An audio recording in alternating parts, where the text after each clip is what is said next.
Hello students, आज के इस वीडियो में हम पढ़ते हैं हमारा नया टॉपिक और उसका नाम है पीएच एंड पीओएच।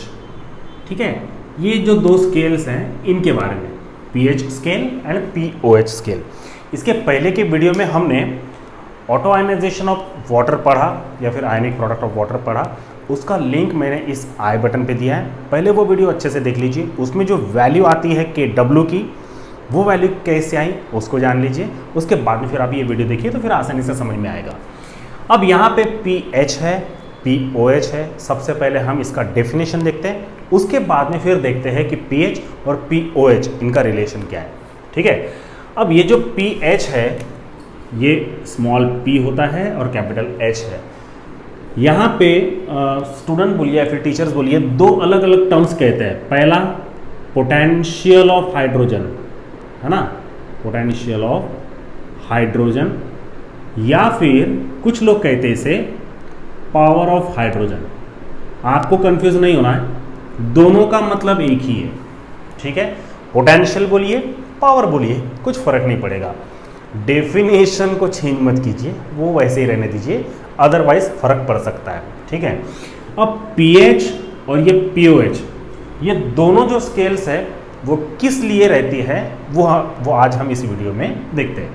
यहाँ पे देखिए, पीएच जो स्केल है ना, उसका एक फॉर्मूला है और जो फॉर्मूला है वही उसका डेफिनेशन है। तो वो फॉर्मूले को याद कीजिए, डेफिनेशन अपने आप आएगी। पीएच का फॉर्मूला क्या है? Minus log to the base 10 concentration of H plus ion. ठीक है, या फिर आप ऐसा भी लिख सकते हैं, minus log to the base 10 concentration of H plus ion की जगह concentration of H3O plus ion भी लिख सकते हैं आप, कोई इशू नहीं है, दोनों सेम ही है। अब यहाँ पे डेफिनेशन आप कैसे बनाएंगे? माइनस का मतलब हम यहाँ पे बोलेंगे negative, logarithm to the base 10 molar concentration of hydrogen ion. देखिए काफ़ी आसान है, जो आपको दिख रहा है उसी को लैंग्वेज में उतारिए, टर्म्स में बोलिए, वो आपका डेफिनेशन हो जाएगा। तो पीएच का डेफिनेशन जो सोरेनसेन आपने बताए थे, है ना, पीएच स्केल जो सोरेनसेन नाम का साइंटिस्ट था, तानसेन नहीं, सोरेनसेन। ठीक है, तो इनको याद रखिएगा, MST CET वाले लोग, भूलना नहीं है। तो पीएच का डेफिनेशन मैं तो चाहता हूं कि आप इसी बेस पे बोलिए। क्या बोलोगे आप? पावर ऑफ हाइड्रोजन और पोटेंशियल ऑफ हाइड्रोजन, और pH scale is defined as it is the negative logarithm to the base 10 of molar concentration of hydrogen ion. ठीक है, negative logarithm to the base 10 of molar concentration of hydrogen ion. अब ये हो गया pH का definition. अब pOH का definition तो काफी आसान रहेगा आपके लिए। अब यहाँ पे H प्लस है तो यहाँ पे क्या आएगा? Minus log to the base 10 concentration of OH minus ion. Definition आप क्या बनाएंगे?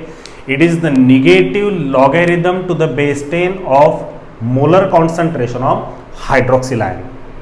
डेफिनेशंस काफी आसान है, बहुत अच्छे से ध्यान में रखिएगा, फॉर्मूले को ध्यान में रखिए, डेफिनेशन आ जाएगी। मैं फिर से बता रहा हूं, negative logarithm to the base 10 molar concentration of H plus ion, negative logarithm to the base 10 concentration of OH minus, यानी H प्लस को हाइड्रोजन आयन और हाइड्रोक्सिल आयन, या फिर hydronium ion hydroxyl ion, pH pOH.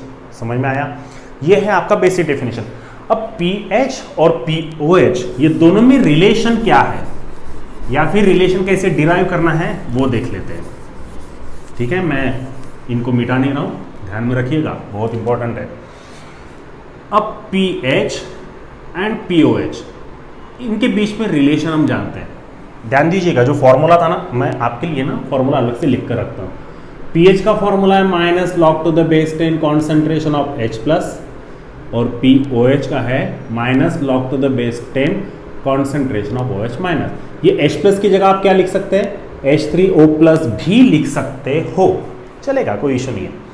अब pH और pOH का relation देखने के लिए मैंने आपको इसके पहले का वीडियो मैंने आपको बोला था, वो देखिए, उसके बाद में आपको समझ में आएगा। चलिए अब देखते हैं। अब यहाँ पे मैं लिखता हूँ ionic product of water is given as, क्या है फॉर्मूला स्टूडेंट्स? इसके पहले ही वीडियो में मैंने आपको पढ़ाया। वो फॉर्मूला है KW equals to concentration of H3O plus या फिर H प्लस भी लिख सकते हो आप, कोई इशू नहीं है, into concentration of OH minus ion. ठीक है। अब वाटर जब प्योर स्टेट में होता है means when water is in a pure state then KW का वैल्यू क्या होता है? ये होता है 1 इंटू 10⁻⁻14, है ना, जो सबसे लास्ट में हमने डिराइव किया था पिछले वीडियो में। तो KW का ये जो वैल्यू है ना, ये यहाँ पे पुट कीजिए, क्या आएगा? 1 into 10⁻⁻14 equals to concentration of H3O plus into concentration of OH minus. ठीक है। अब ये जो टर्म आई है इसे हम रीअरेंज करते हैं, यानी राइट का लेफ्ट में और लेफ्ट का राइट में। तो अभी मैं सेपरेट नहीं लिखता हूँ कि rearranging the above terms, direct लिखता हूँ मैं। क्या आएगा? H3O plus into concentration of OH minus equals to 1 into 10⁻, चलिए ना 1 मल्टीप्लीकेशन में है तो उसको छोड़ दीजिए, 1 को किसी से भी मल्टीप्लाई कीजिए वही वैल्यू आती है। यह आएगा 10⁻⁻14। इतना समझ में आया? अब हमें क्या करना है, ये जो इक्वेशन है इसे हम लॉग की प्रॉपर्टी अप्लाई करेंगे। अब क्या होगा, मैं यहां पर लिखता हूं taking antilog to, sorry antilog में, taking log to the base 10 to both sides. तो एंटीलॉग इसलिए लिखा गया था क्योंकि इसके पहले काफ़ी न्यूमेरिकल्स हमने सॉल्व किया ना, उसमें एंटीलॉग ही लेने पड़ते डायरेक्ट, इसलिए। अब ये इक्वेशन में आप अगर log 10 की प्रॉपर्टी अप्लाई करते हो तब क्या आएगा? यहां पे आएगा log टू द बेस 10, इनको log अप्लाई कर रहे हैं। सो कॉन्सेंट्रेशन क्या आएगा यहाँ पे? H3O plus into concentration of OH minus, ठीक है, equals to log to the base 10 10⁻⁻14। ठीक है स्टूडेंट्स। अब यहाँ पे आपको वो फिजिक्स मैथ्स में तो पता ही होगा कि जब भी हम मल्टीप्लिकेशन की टर्म्स को लॉग की प्रॉपर्टी अप्लाई करते हैं तो मल्टीप्लिकेशन का एडिशन होता है। यहाँ पे क्या आएगा? ये आएगा log to the base 10 concentration of H3O plus, है ना, plus log to the base 10 concentration of OH minus. ठीक है। लेफ्ट वाली टर्म आपको समझ में आ गई? मल्टीप्लिकेशन में था इसलिए हमने यहाँ पे एडिशन किए। अब यहाँ पे आते हैं। अब आपको मैथ्स में एक फॉर्मूला होता है, क्या होता है? अगर a to the power x होगा और उसको अगर आप log की प्रॉपर्टी लगा रहे हैं तो वो हो जाता है x log a, है ना, ये होता है। अब यहाँ पे a कौन है? 10 है। x कौन है? -14 है। क्या होगा फिर? -14 log 10 होगा। ठीक है, चलो उसको करते हैं। ये सब्जेक्ट एक से रिलेटेड है, ध्यान दीजिएगा। तो -14 log टू द बेस 10। अब 10 का log बोले तो 1.0000 और उसको अगर आप -14 से मल्टीप्लाई करेंगे तो वही आएगा, इसलिए मैं इसे फिर से लिखता हूँ। यह आएगा log to the base 10 concentration of H3O plus log to the base 10 concentration of OH minus equals to -14। ठीक है। अब मैं चाहता हूं कि ये जो माइनस साइन है राइट साइड में उसे मैं रिमूव करूं। उसके लिए क्या करना पड़ेगा? मुझे पूरे इक्वेशन को माइनस से मल्टीप्लाई करना पड़ेगा। तो मैं लिखता हूं मल्टीप्लाई अबोव इक्वेशन, या फिर इक्वेशन नंबर देके वो लिख सकते हैं आप, multiply above equation by minus sign, है ना। चलिए मल्टीप्लाई कीजिए, क्या होगा? Minus log to the base 10 concentration of H3O plus bracket में आएगा ये minus log to the base 10 concentration of OH minus, और ये हो जाएगा माइनस माइनस कैंसिल हो जाएगा या फिर प्लस हो जाएगा और ये हो जाएगा 14। ठीक है। अब यहाँ पे देखिए minus log to the base 10 concentration of H3O plus minus minus हो जाएगा, minus log to the base 10 concentration of OH minus equals to 14। अब आपको यहाँ पे लिखना पड़ेगा but minus log to the base 10 concentration of H3O plus that is nothing but pH and minus log 10 concentration of OH minus is nothing but your POH। ठीक है, तो यहाँ पर मैं लिखता हूँ pH plus POH equals to 14। ये है आपका pH और POH का रिलेशन। समझ में आया स्टूडेंट्स? ये होता है आपका pH और POH स्केल का रिलेशन, जो कि आता है pH plus POH equals to 14। कैसे आया, किस तरह से आया, क्या डेरिवेशन हमने डिराइव किए, उसको अच्छे से देख लीजिए। यहाँ पे टॉपिक फिनिश नहीं हुआ, आप इतना लिख लीजिए। उसके बाद में एसिड्स के लिए, बेस के लिए और न्यूट्रल सॉल्यूशन के लिए, यानी जो प्योर वाटर होता है आपका, उसके लिए pH का वैल्यू, POH का वैल्यू क्या होना चाहिए, इसके बारे में देखेंगे। आप इसे नोट डाउन कर लीजिए, हम तुरंत आते हैं और इसे देखते हैं। ठीक है, आप इसे नोट डाउन कर लीजिए।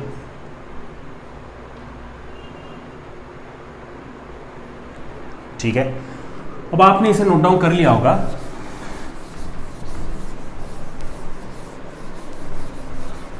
चलिए अब देखते हैं कि एसिड, बेस और न्यूट्रल सॉल्यूशन के लिए pH का वैल्यू क्या हो सकता है। अब इतना तो आपको पता चल गया कि pH और POH का जो रिलेशन है वो इक्वल्स टू 14 आता है। तो pH ये है minus log to the base 10 concentration of H3O plus, है ना, और POH है minus log to the base 10 concentration of OH minus. ठीक है, अब यहाँ पे हम तीन अलग अलग टर्म्स के लिए जानते हैं। सबसे पहले एसिड्स के लिए। ठीक है, अब एसिड्स वो होते हैं जिनमें H प्लस आयन का कॉन्सेंट्रेशन काफ़ी ज़्यादा होता है। तो अगर मैं कंपेयर करूं कि कॉन्सेंट्रेशन ऑफ H प्लस ये काफ़ी ज़्यादा होता है। अब कॉन्सेंट्रेशन ऑफ H प्लस का वैल्यू क्या है, वो है 1 इंटू 10⁻⁻⁷, है ना। इसके पहले की वीडियो में देखे हमने, कॉन्सेंट्रेशन ऑफ H प्लस बोलिए या फिर H3O प्लस बोलिए, वो सेम ही है, कंफ्यूज मत होना। ठीक है, सो कॉन्सेंट्रेशन ऑफ H प्लस का वैल्यू है 1 इंटू 10⁻⁷। अब एसिड्स की अगर बात करें तो कॉन्सेंट्रेशन जो होता है H प्लस वो ज़्यादा होता है इस वैल्यू से, तो इसे हम इक्वल नहीं लिख सकते, वो ग्रेटर लिखना पड़ेगा। Means concentration of H plus ion is greater than 1 into 10⁻⁷। या फिर आप ऐसा भी लिख सकते हैं कि एसिड्स के लिए जो वैल्यू आएगी वो 7 से नीचे आएगी, है ना। तो जो स्ट्रेंथ होता है एसिड का वो 1 to 7 के बीच में अगर है तो सबसे ज़्यादा स्ट्रॉन्ग एसिड वो है जिसका वैल्यू 7 से काफ़ी कम हो, क्योंकि यहाँ पे H प्लस का कॉन्सेंट्रेशन काफ़ी ज़्यादा है। अब ये हो गया एसिड के लिए। अगर हम बेस की बात करें, है ना, second point for base, base का भी जो वैल्यू है OH माइनस कॉन्सेंट्रेशन वो होता है 1 इंटू 10⁻⁷। ठीक है, अब यहाँ पे OH का कॉन्सेंट्रेशन ज़्यादा होता है, तो OH का कॉन्सेंट्रेशन अगर आप ज़्यादा करते हो, यानी ये ज़्यादा हो जाएगा 10⁻⁷ से। ठीक है, तो यहाँ पे प्रॉब्लम ये है कि आपकी रेंज देखिए 1 to 14 तक है, बीच में रहता है 7, है ना।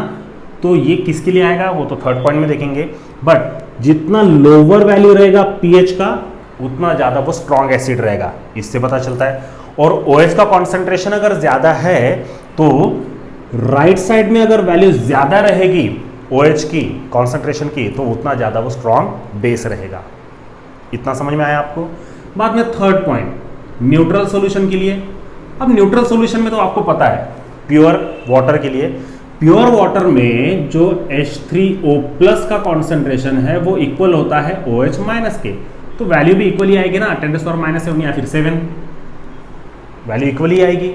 इसीलिए जो न्यूट्रल सॉल्यूशन होता है उनका pH होता है 7, तो मैं इसे लिखता हूँ न्यूट्रल, और ये यहाँ पे हो जाएंगे आपके एसिड्स और ये हो जाएंगे आपके बेसिस।